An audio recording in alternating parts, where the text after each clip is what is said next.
Hello നമസ്കാരം. Today's റിയാദിൻ്റെ പുതിയ വീഡിയോയിലേക്ക് എല്ലാവർക്കും ഹാർദവമായ സ്വാഗതം. ഇന്ന് ഞങ്ങളോടൊപ്പം ഉള്ളത് നിങ്ങൾ കാണുന്നത് പോലെ റിയാദ് സമൂഹത്തിൽ പ്രത്യേകിച്ച് വർഷങ്ങളായിട്ട് പൊതുസമൂഹത്തിൽ പ്രവർത്തിക്കുന്നവരും മാധ്യമ പ്രവർത്തനം നടത്തുന്നതുമായ രണ്ട് പ്രമുഖ വ്യക്തികളാണ് നമ്മളോടൊപ്പം ഉള്ളത്. എന്താണ് അവരുടെ വിശേഷങ്ങളും എന്ന് അവർ തിരക്കാം. കൂടാതെ തന്നെ നമ്മുടെ പൊതുസമൂഹത്തിൽ നടക്കുന്ന വിഷയങ്ങളെക്കുറിച്ച് നമുക്ക് ചർച്ച ചെയ്യാം അവരോടൊപ്പം. ആദ്യമായിട്ട് നമ്മളെ ജയൻ കൊടുങ്ങല്ലൂർ ചേട്ടനുണ്ട്, കൂടാതെ തന്നെ ഷിബു ഉസ്മാനൊക്കെ ഉണ്ട്. ആദ്യം നമ്മുടെ ജയേട്ടൻ്റെ തുടക്കം. എന്താണ് ജയേട്ടൻ്റെ ഒന്ന് സെൽഫ് ഇൻട്രൊഡക്ഷൻ ചെയ്താൽ എങ്ങനെയാണെന്ന് പരിചയപ്പെടുത്തും. ഹായ്, എല്ലാവർക്കും നമസ്കാരം. ആദ്യമായി ടുഡേ റിയാദിൻ്റെ ഈ ഒരു എപ്പിസോഡിൽ എന്നെ ക്ഷണിച്ചതിന് വളരെയധികം നന്ദി രേഖപ്പെടുത്തുന്നു. ഞാൻ എന്നെക്കുറിച്ച് പരിചയപ്പെടുത്താൻ, ഞാനൊരു 35 വർഷമായിട്ട് സൗദി അറേബ്യയിലുണ്ട്. ബേസിക്കലി ഞാൻ IT എഞ്ചിനീയറാണ്. 21 വർഷത്തോളം ബിസിനസ് രംഗത്തായിരുന്നു. പിന്നെ ഇപ്പോൾ 14 വർഷമായിട്ട് ഞാൻ മാധ്യമ രംഗത്തുണ്ട്. റിയാദ് ഇന്ത്യൻ മീഡിയ ഫോറവുമായി സഹകരിച്ച് അതിൻ്റെ പല ഭാരവാഹിത്വങ്ങളൊക്കെ വഹിച്ചു. ഇപ്പോൾ വെൽഫെയർ കൺവീനറാണ്. അതുപോലെ റിയാദിലെ പ്രാദേശിക കൂട്ടായ്മകളുടെ പൊതുവേദിയായ 4Kയുടെ വൈസ് ചെയർമാനാണ്. ഇപ്പോൾ നിലവിൽ ആക്ടിംഗ് ചെയർമാനും കൂടിയാണ്. പിന്നെ ഞാൻ പ്രതിദാനം ചെയ്യുന്ന, ഞാൻ സ്വന്തമായി നടത്തുന്ന മലയാളമിത്രം ഓൺലൈൻ്റെ ചീഫ് എഡിറ്ററും കൂടിയാണ്, മാനേജിംഗ് ഡയറക്ടറും കൂടിയാണ്. പിന്നെ ഇതിൻ്റെ ഒരു വർക്ക് എന്ന് പറഞ്ഞതിൽ ഞാൻ ഒരു ഫുൾ ടൈം മാധ്യമ പ്രവർത്തന രംഗത്ത് തന്നെയാണ് പ്രവർത്തിക്കുന്നത് കഴിഞ്ഞ 14 വർഷമായിട്ട്. പിന്നെ റിയാദിലെ പൊതുരംഗത്ത് സാംസ്കാരിക രംഗത്തൊക്കെ ഇടപെടാറും രംഗത്തൊക്കെ പ്രത്യക്ഷപ്പെടാറുണ്ട്. റിയാദിൽ നടക്കുന്ന ചർച്ചകളിലും പൊതുപരിപാടികളിലൊക്കെ ഒരു ചെറിയ സാന്നിധ്യമാകാൻ ദൈവത്തിൻ്റെ കടാക്ഷം കൊണ്ട് സാധിച്ചിട്ടുണ്ട്. അതിന് ഈ റിയാദ് പൊതുസമൂഹത്തോടാണ് ഞാൻ എപ്പോഴും നന്ദി പറയുന്നത്. പിന്നെ നാട്ടിൽ ഭാര്യ, എനിക്കൊരു മകളുണ്ട്. പിന്നെ അമ്മയൊക്കെ മരിച്ചുപോയി. പിന്നെ സഹോദരങ്ങളുണ്ട്, 4 സഹോദരങ്ങളുണ്ട്, 2 സഹോദരിമാരുണ്ട്. അതിൽ ഒരു സഹോദരി മരണപ്പെട്ടു. ഒരു സഹോദരനും. നാട്ടില് ഞാൻ തൃശ്ശൂർ ജില്ലയിലെ കൊടുങ്ങല്ലൂരാണ്. ഞാൻ കൊടുങ്ങല്ലൂർ കോതറമ്പ് എന്ന് പറയും. അവിടെയാണ് എൻ്റെ സ്ഥലം. ഞാനിവിടെ 90 കാലഘട്ടത്തിലാണ് റിയാദിലേക്ക് ചേക്കേറിയത്. പ്രവാസം ഒട്ടും ആഗ്രഹിച്ചു വന്നതല്ല. പക്ഷേ പ്രവാസത്തിൽ വന്നപ്പോൾ ഒരു 2 വർഷം 3 വർഷമൊക്കെ നിന്നിട്ട് പോകാമെന്ന് വിചാരിച്ചു. ഇപ്പോൾ 35 വർഷത്തിലേക്ക് കടക്കുകയാണ്. ഇതൊക്കെ തന്നെയാണ് എൻ്റെ ഒരു ചെറിയ പ്രൊഫൈല്. പിന്നെ മാധ്യമ പ്രവർത്തന രംഗത്ത് ഉണ്ടായ കുറേ നല്ലതും ചീത്തയും അല്ലെങ്കിൽ രസകരമായിട്ടുള്ള കുറേ സംഭവങ്ങളും, സംഘടനാ രംഗത്തുണ്ടായിട്ടുള്ള അനുഭവങ്ങൾ, കാര്യങ്ങളൊക്കെ ഒരു രസകരമായിട്ടുള്ള ഒരു അനുഭവമായിട്ട് ഇപ്പോഴും മനസ്സിൽ കൊണ്ടു നടക്കുന്ന ഒരു ആളാണ്. പ്രത്യേകിച്ച് കൂടുതലൊന്നും പറയാനില്ല. ഒരുപാട് വർഷങ്ങളായിട്ട് ഇവിടെ റിയാദിൽ നിൽക്കുന്ന ഒരു ആളാണ്. അപ്പം ഒരുപാട് കാര്യങ്ങളെല്ലാം ചോദിച്ചറിയുന്നുണ്ട്. അടുത്ത നമുക്ക് ഷിബു ഉസ്മാനൊക്കെ പരിചയപ്പെടാം. സ്വന്തമായിട്ടൊന്ന് പരിചയപ്പെടുത്താമോ?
ഗൾഫ് രാജ്യങ്ങളിൽ യഥാർത്ഥത്തിൽ ഒരു മാധ്യമ പ്രവർത്തകൻ ഒരു ജീവകാരുണ്യ പ്രവർത്തകനും കൂടി ആയിരിക്കണം എന്നാണ് എൻ്റെ അനുഭവം എനിക്കുള്ളത്.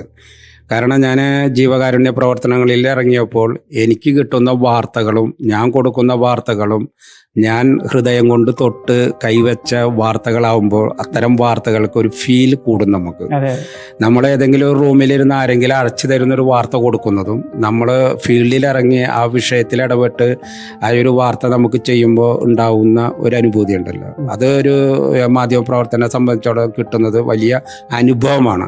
കാരണം അനുഭവങ്ങളെ തൊട്ടറിയുമ്പോഴാണ് നമുക്ക് വാർത്തയായാലും എന്തായാലും നമുക്ക് അതിനൊരു ഫീല് കൊടുക്കാൻ സാധിക്കും. അത്തരത്തിലൊരു ഫീല് കൊടുക്കാൻ എനിക്ക് പല വാർത്തകൾക്കും സാധിച്ചത് ഈ പൊതുരംഗത്തെ പ്രവർത്തനം തന്നെയാണ്. നേരത്തെ ഷിബു സൂചിപ്പിച്ച പോലെ ഞാൻ ഈ സംഘടനാ പ്രവർത്തനങ്ങളിൽ നിന്നൊക്കെ മാറി നിൽക്കുന്ന ഒരാളാണ്. ഞാൻ 92 ആദ്യമായിട്ട് റിയാദിൽ കോൺഗ്രസ് എന്ന പ്രസ്ഥാനം ഉണ്ടാവുന്നത്. അതായത് ചെറിയാൻ ഫിലിപ്പ് നേതൃത്വം കൊടുക്കുന്ന ശാസ്ത്രവേദി കോൺഗ്രസ്, ആ കോൺഗ്രസിൻ്റെ റിയാദ് ഘടകം അന്ന് രൂപീകരിച്ച 12 പേരുണ്ടായിരുന്ന അതിലെ പ്രസിഡൻ്റായിരുന്നത് നമ്മുടെ മുൻ NRK ചെയർമാനായിരുന്ന കോൺഗ്രസിൻ്റെ ലീഡറൊക്കെ ആയ OICC നേതാവായ അഷ്റഫ് ഇടക്കവിള പ്രസിഡന്റും ഞാൻ സെക്രട്ടറിയുമായിരുന്നു. അന്ന് ആകെ 10-12 പേരുള്ളൂ. യോഗത്തിന് വരുമ്പോൾ അന്നത്തെ ഇവിടുത്തെ മുത്തവ പോലുള്ള നിയമങ്ങളും കാര്യങ്ങളും പേടിച്ചും പാത്തും കയ്യെഴുത്തിലാണ് ഒരു നോട്ടീസ് ലിമിറ്റ്. അങ്ങനെ 2 വർഷം അത് അങ്ങനെ തട്ടിമുട്ടിയും പോയപ്പോഴേക്കും അവസാനം 4 പേരായി സംഘടനയിൽ. പിന്നീട് ആ സംഘടന എന്ന് പറയുന്ന സംവിധാനം ഇല്ലാതായും ഞാൻ കൃത്യമായിട്ട് ബിസിനസ് രംഗത്തേക്ക് തിരികെയും അഷ്റഫ് ഇടക്കവിള പോലെയുള്ള ആളുകളൊക്കെ രാഷ്ട്രീയത്തിൽ തന്നെ ഉറച്ചു നിന്ന് പിന്നെ റിയാദ് കേന്ദ്രീകരിച്ച് അവർ രാഷ്ട്രീയത്തിൽ പ്രവർത്തിക്കും. ഞാനിപ്പോൾ ഒരു 14 വർഷമായിട്ടുള്ളൂ പൊതുരംഗത്തേക്ക് വീണ്ടും വന്നിട്ട്. 35 വർഷത്തിൽ 20 വർഷം ഇല്ല 21 വർഷം ഞാൻ ബിസിനസ് രംഗത്ത് തന്നെയായിരുന്നു. അന്ന് നമ്മളൊരു വൈറ്റ് കോളർ ലെവലിൽ പോയിരുന്നെങ്കിൽ പിന്നീട് 14 വർഷം നമ്മൾ ഒരു പൊതുരംഗത്തേക്ക് വരികയും ജീവിതത്തിൽ ഒരുപാട് അനുഭവങ്ങൾ എനിക്ക് സമ്മാനിച്ചത്, ഒരുപാട് ആളുകളെ പരിചയപ്പെട്ടത്. നേരത്തെ ഷിബു പറഞ്ഞ പോലെ ജീവിതത്തിൽ ലക്ഷക്കണക്കിന് അല്ലെങ്കിൽ ഇപ്പോൾ 1,12,13 ലക്ഷം പ്രവാസികൾ ഈ സൗദി അറേബ്യയിലുണ്ട്. എല്ലാ രാജ്യങ്ങളും ഉൾപ്പെട്ടുകൊണ്ടുള്ള ഇതുണ്ട്. ഇന്ത്യക്കാർ തന്നെ 2.6 ബില്യൺ ഇവിടെയുണ്ട്. 26 ലക്ഷം ഇന്ത്യക്കാരുണ്ട്. അതിലൊരു 13.5 ലക്ഷത്തോളം മലയാളികളുണ്ട്. അപ്പോൾ അവരുടെയൊക്കെ ഇടയിലും കുറച്ച് ആളുകളെയൊക്കെ നമ്മൾ അറിയുന്ന രീതിയിലേക്ക് നമുക്ക് ഈ റിയാദ് പൊതുസമൂഹത്തിൽ നിൽക്കാൻ സാധിച്ചത് തന്നെ ഒരു മഹാഭാഗ്യമായിട്ടാണ് ഞാൻ കാണുന്നത്. പിന്നെ മാധ്യമ പ്രവർത്തനത്തിൻ്റെ 2 വശങ്ങൾ എന്ന് പറഞ്ഞാൽ ഇന്ത്യയിൽ ഒരു നിയമമുണ്ട്, സൗദി അറേബ്യയിൽ ഒരു നിയമമുണ്ട്. ആ 2 നിയമങ്ങളെയും നമ്മൾ കമ്പാരിസൺ ചെയ്യുന്നതിൽ അർത്ഥമില്ല. സൗദി അറേബ്യക്ക് സൗദി അറേബ്യയുടെ ഒരു നിയമമുണ്ട്. ആ നിയമത്തിൻ്റെ ചട്ടക്കൂടിൽ നിന്നുകൊണ്ട് മാത്രമേ നമുക്കിവിടെ മാധ്യമ പ്രവർത്തനം സാധ്യമാകൂ. ഇന്ത്യയിൽ കിട്ടുന്ന ഒരു മാധ്യമ സ്വാതന്ത്ര്യം അല്ലെങ്കിൽ മാധ്യമ പ്രവർത്തനം ഇന്ത്യൻ ഭരണഘടനയ്ക്കകത്ത് നിന്ന് നമുക്ക് കിട്ടുന്ന ഒരു സ്വാതന്ത്ര്യമുണ്ട്. ആ സ്വാതന്ത്ര്യം നമ്മൾ നിരന്തരം നമ്മൾ കാണുന്ന ഒന്നാണ്. സോഷ്യൽ മീഡിയ വഴി, ചാനലുകൾ വഴി, യൂട്യൂബ് വഴിയൊക്കെ നമ്മൾ കാണുന്ന ഒരു സ്വാതന്ത്ര്യമുണ്ട്. പക്ഷെ അത്തരത്തിലുള്ള ഒരു ഓപ്പൺ സ്വാതന്ത്ര്യം ഇവിടെ ഉണ്ടോ എന്ന് ചോദിച്ചാൽ അതില്ല എന്ന് വേണമെങ്കിൽ പറയാം. കാരണം ഇവിടെ നമ്മൾ പ്രവർത്തിക്കുമ്പോൾ ഇവിടുത്തെ നിയമത്തിൻ്റെ അടിസ്ഥാനത്തിൽ നിന്നുകൊണ്ട് ചട്ടക്കൂടിൽ നിന്നുകൊണ്ട് പ്രവർത്തിക്കാൻ സാധിക്കുമ്പോൾ നമ്മളെ സംബന്ധിച്ചിടത്തോളം ഇവിടുത്തെ മാധ്യമ പ്രവർത്തകർ ഏറ്റവും കൂടുതൽ മുൻതൂക്കം കൊടുക്കുന്നത് ജീവകാരുണ്യ പ്രവർത്തനങ്ങൾക്കും പിന്നെ ഇവിടുത്തെ സർക്കാരിൻ്റെ വാർത്തകളും കാര്യങ്ങളാണ്. ഇപ്പം നിങ്ങൾക്കറിയാം, ഒരു പത്രം എടുത്താലും ദൃശ്യമാധ്യമം എടുത്താലും ഓൺലൈൻ എടുത്തു കഴിഞ്ഞാലും കൂടുതൽ വാർത്തകൾ ഒരു 70% സംഘടനാ വാർത്തകളാണ്. അപ്പോൾ ജീവകാരുണ്യ പ്രവർത്തനങ്ങൾക്ക് ഒരു പ്രചോദനമാകാനും ഇവിടുത്തെ പല സംഘടനകളുടെ ജീവകാരുണ്യ പ്രവർത്തനങ്ങളിൽ ജനങ്ങളിലേക്ക് എത്തിക്കുന്നതിലും റിയാദിലെ പ്രത്യേകിച്ച് ഒരു കാര്യം നമ്മൾ മനസ്സിലാക്കേണ്ടത്, മിഡിൽ ഈസ്റ്റിലെ ആദ്യത്തെ മീഡിയ ഫോറമാണ് റിയാദ് ഇന്ത്യൻ മീഡിയ ഫോറം. 20 വർഷത്തിൻ്റെ ആഘോഷത്തിലാണ്, 2 പതിറ്റാണ്ട് പിന്നിട്ട് 20ാം വാർഷികം ആഘോഷിക്കുന്ന വേളയിലാണ് റിയാദ് ഇന്ത്യൻ മീഡിയ ഫോറം. അതിൻ്റെ 1 വർഷം നീണ്ടു നിൽക്കുന്ന പരിപാടികൾ ഇപ്പോൾ ഏകദേശം അവസാനിച്ചു കഴിഞ്ഞു. ഇനി പുതിയൊരു സംവിധാനം വരാനിരിക്കുന്നു. അപ്പോൾ അത്ര പാരമ്പര്യമുള്ള ഒരു മീഡിയ ഫോറമാണ് നമുക്ക് റിയാദിലുള്ളത്. അതുകൊണ്ട് തന്നെ പല പ്രഗത്ഭരും ആ മീഡിയ ഫോറത്തിൻ്റെ ഭാഗമായി പ്രവർത്തിച്ചിട്ടുണ്ട്. എന്നെ പോലെയുള്ള അല്ലെങ്കിൽ ഇപ്പോൾ ഷിബുവിനെ പോലെയുള്ള അതിനുശേഷം വന്നിട്ടുള്ള ആളുകളൊക്കെ തന്നെ ഇതിൻ്റെ അകത്ത് ഉൾക്കൊണ്ടു പോകുന്ന ഒരു സംവിധാനമാണ്. മീഡിയ ഫോറത്തിന് ഒരു സംവിധാനം എന്ന് വെച്ചിട്ടുണ്ടെങ്കിൽ അത് ഒരു കൂട്ടായ്മയാണ്. മീഡിയ ഫോറം എന്ന് പറഞ്ഞിട്ട് മലയാളി മീഡിയ ഫോറത്തിന്റെ ഒരു കൂട്ടായ്മയാണ്. നമ്മൾ സാധാരണ സംഘടനയൊക്കെ പോലെ തന്നെ ഒരു കൂട്ടായ്മയാണ്. അപ്പോൾ ആ കൂട്ടായ്മയിൽ, മാധ്യമ പ്രവർത്തന കൂട്ടായ്മയിൽ നമ്മൾ കൂടുതലും ഇപ്പോൾ പലരും എന്നോട് മാധ്യമ പ്രവർത്തന രംഗത്ത് നിൽക്കുന്ന അല്ലെങ്കിൽ സോഷ്യൽ മീഡിയയിലൊക്കെ ആക്റ്റീവായ ആളുകൾ ചോദിക്കാറുണ്ട്, ഞങ്ങളെന്താ മീഡിയ ഫോറത്തിൽ എടുക്കാത്തത് എന്നൊക്കെ ചോദിക്കാറുണ്ട്. മീഡിയ ഫോറം എന്ന് പറയുമ്പോൾ അതിനെ വളരെ വലിയൊരു ബഹുമാനത്തോടെയും അവിടെ നിന്ന് വരുന്ന വാർത്തകൾ വളരെ ഉത്തരവാദിത്തപ്പെട്ട രീതിയിലുമാണ് പൊതുസമൂഹവും അല്ലെങ്കിൽ മീഡിയ ഫോറത്തിൻ്റെ ആളുകളും കാണുന്നത്. അപ്പോൾ അതിലേക്ക് ആളുകൾ വരുമ്പോൾ അവരെ സൂക്ഷ്മമായി നിരീക്ഷിച്ച് അല്ലെങ്കിൽ അവരുടെ പ്രവർത്തനങ്ങളെ വിലയിരുത്തിക്കൊണ്ടാണ് മീഡിയ ഫോറത്തിലേക്ക് അക്കോമഡേറ്റ് ചെയ്യുന്നത്. ഇപ്പം ഞാൻ തന്നെ 4.5 വർഷത്തോളം മീഡിയ ഫോറത്തിന് പുറത്ത് നിന്നിട്ട് വർക്ക് ചെയ്തിട്ടാണ് പിന്നീട് പത്രസമ്മേളന ഗ്രൂപ്പുകളിൽ എത്തുന്നത്, പത്രസമ്മേളന ഗ്രൂപ്പിലേക്ക് എത്തുന്നത്.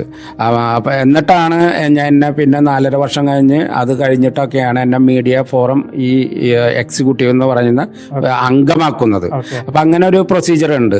അപ്പോൾ വളർന്നു വരുന്ന മാധ്യമപ്രവർത്തകരോട് അല്ലെങ്കിൽ റിയാദിലെ മാധ്യമപ്രവർത്തകരോട് പറയാനുള്ളത്, പ്രവർത്തനം ഒരു പാഷനായി എടുക്കുന്നതോടൊപ്പം തന്നെ അതിൻ്റെ ഒരു സീരിയസ്നെസ്സും ഉൾക്കൊണ്ട് മുന്നോട്ട് പോയി കഴിഞ്ഞാൽ റിയാദിൽ പല ആളുകൾക്കും ഈ രംഗത്തേക്ക് കടന്നു വരാൻ ആഗ്രഹിക്കുന്ന പല ആളുകൾക്കും അതൊരു പ്രചോദനമാകും. ഒരിക്കലും മീഡിയ ഫോറം പുതിയ ആളുകളെ ഉൾക്കൊള്ളാണ്ടിരിക്കുക അല്ല അവരുടെ പ്രവർത്തനങ്ങളെ മോശമായി അല്ലെങ്കിൽ അവർ ചെറുതായി കാണാനോ മീഡിയ ഫോറം ഒരിക്കലും നിൽക്കില്ല.